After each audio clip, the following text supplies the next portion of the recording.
நான் ஒன்னும் சினிமா நடிகர் கிடையாது. 2 முறை பெரியகுளத்தில் ஒரு முறை பாராளுமன்ற மக்களவை உறுப்பினரா அம்மா அவர்களால் அங்கே வேட்பாளர் நிறுத்தப்பட்டு அந்த மக்களால் அங்கே அம்மாவின் தொண்டர்களால் வெற்றி பெற்றவன். 2004 குறைந்த ஓட்டிலே வெற்றி வாய்ப்பை இழந்தாலும் அம்மா அவர்கள் என்னை மீண்டும் பாராளுமன்ற மேலவை உறுப்பினராக்கியது உங்களுக்கு தெரியும். 2010 வரை அந்த பெரியகுளம் பகுதியிலும் மதுரை பகுதியிலும் நான் பணியாற்றினேன். காலத்தின் சில கட்டாயங்களால் நான் அரசியலில் இருந்து 9 ஆண்டுகளுக்கு மேலாக ஒதுங்கி இருந்த காலம் உங்களுக்கு தெரியும். இன்னும் சொல்ல போனால் அம்மா அவர்கள் என்னை ஒதுக்கி வைத்தார்கள் என்று அன்றைக்கு சட்டமன்றத்திலே ஒருவர் பேசியது உங்களுக்கு நினைவில் இருக்கும். அப்பொழுது நான் ஆர்கே நகர் சட்டமன்ற உறுப்பினர். எனக்கு முன்னாலே ஆளுங்கட்சியிலே அமர்ந்திருந்த ஒரு முன்னாள் அமைச்சர் என்னை பார்த்து எழுந்து, அவர் அந்த டாஸ்மாக் துறைக்கு மந்திரியாக இருந்தவர், யாருன்னு தெரியும் உங்களுக்கு, டாஸ்மாக் மணியாக இருந்தவர். அவர்கிட்ட கேட்ட, டாஸ்மாக் மணி அப்பா பாலாஜி இப்ப இல்ல, தங்கமணி அண்ணன் தங்கமணி.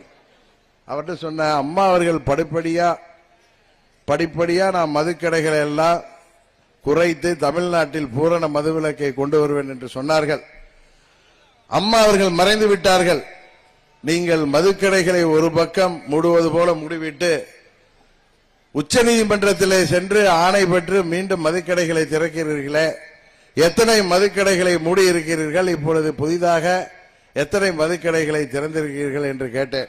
அவருக்கு கோபம் வந்துட்டு, நீங்கள் அம்மா அவர்களால் ஒதுக்கி வைக்கப்பட்டவர் தானே, அம்மா அவர்களால் கட்சியிலிருந்து நீக்கப்பட்டவர் தானே, அதுக்கு முதல்ல காரணம் சொல்லுங்க.